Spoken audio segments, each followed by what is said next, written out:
Earlier this year, you shocked the world by coming out with two triple backs in your floor routine. Can you walk me through how you decided to come up with this composition? First, I was competing the triple back, just the triple tuck, for the 2 years prior to that.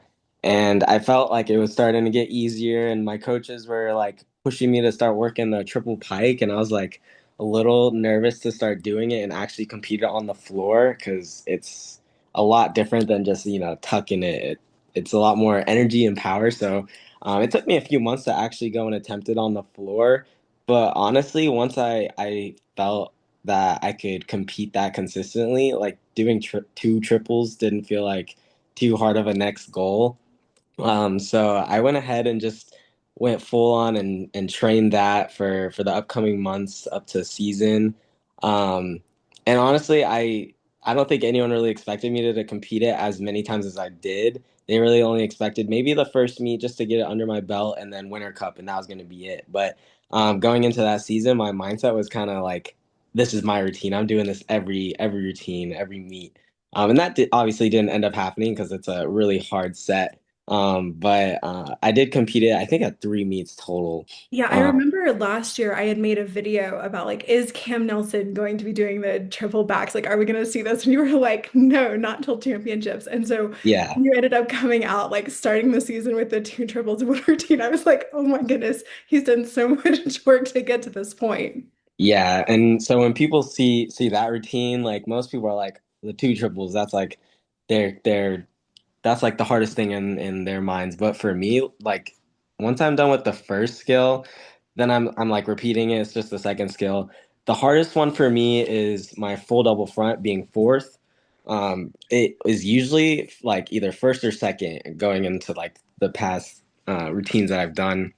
And now it being fourth, I have to rely solely on technique and knowing like that I can do it. I have to make sure I'm doing it the same way every single time. But for me, like that is my like hardest pass in that routine now, which is kind of crazy. Like the easiest pass is 2.5 layout side pass.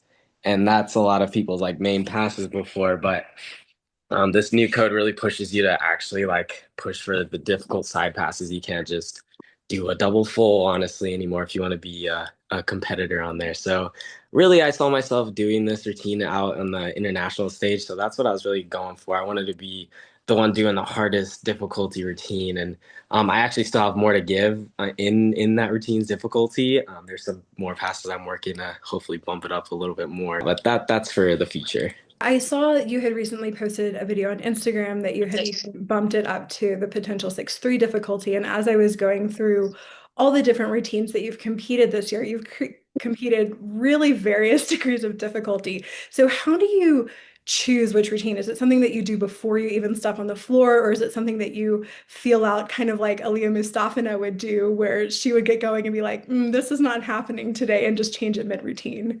Yeah, sometimes it is a last second decision, like depending on warm up, how it's feeling.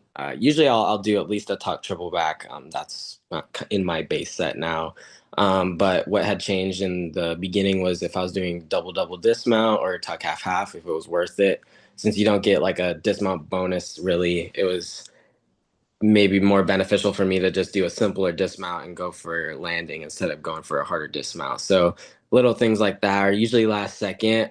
But whether I'm going to do the triple pike or tuck or both is usually predetermined, like with months or weeks beforehand. I kind of decided which ones are the most important ones for me to do it.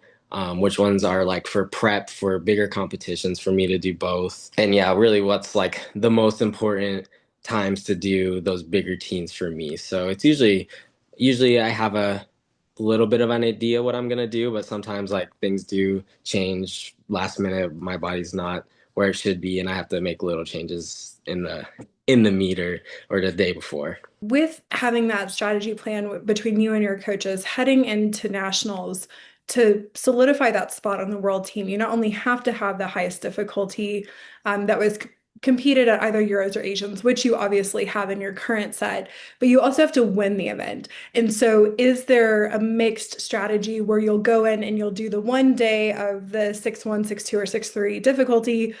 And then another day, maybe you'll do a little bit lower to bump up the execution score. At the moment, the main plan is to do 6-3 for the first day, so double A full dismount, and that could change to 6-1 mid routine. It really depends on how I feel at the end of the routine, but double A full dismount isn't too much harder for me than tuck half half, especially on the speed equipment. So that is the main goal for first day, and then second day is kind of depends on where I'm standing. If I'm like a point ahead because of bonuses and stuff, then I'm probably going to go ahead and do a 5-8. But if I really want to show like I can do this routine consistently, um, then I might go and do 6-3 again or 6-1. I have three different routines I can do, and it's mostly a feeling thing. But yeah, the main goal is 6-3 first day.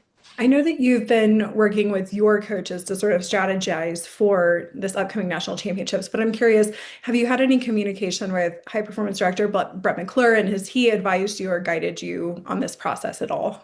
I've had a little bit of guidance as far as like a feeling goes. Like I know he wants me to do bigger stuff, and I know he wants his main thing is like making sure that I'm performing well. You can't just do these big skills and expect to have results like that. You have to do them well. So it's really more just like a mutual understanding. Like I know I need to do this, and he's expecting it from me, but I haven't had too much contact with him recently. I'm just trying to do my best to make sure that he sees me and acknowledges like I can do these high level things and execute them well. With going into nationals, can you talk about the decision to drop down to 4 events and then also what your goals are for this upcoming championships? Pretty much I've retired pommel and P bars at this point. Like there's no points for me there really, and it's for me it's like a little bit embarrassing to be able to do triple pike and tuck on floor and then go and do like a 13 start on pommel horse. So that's kind of been my decision. I'm putting mostly my focus into that. So that's really been the strategy going forward is like focus on what you're good at, focus on what you're gonna like really contribute towards.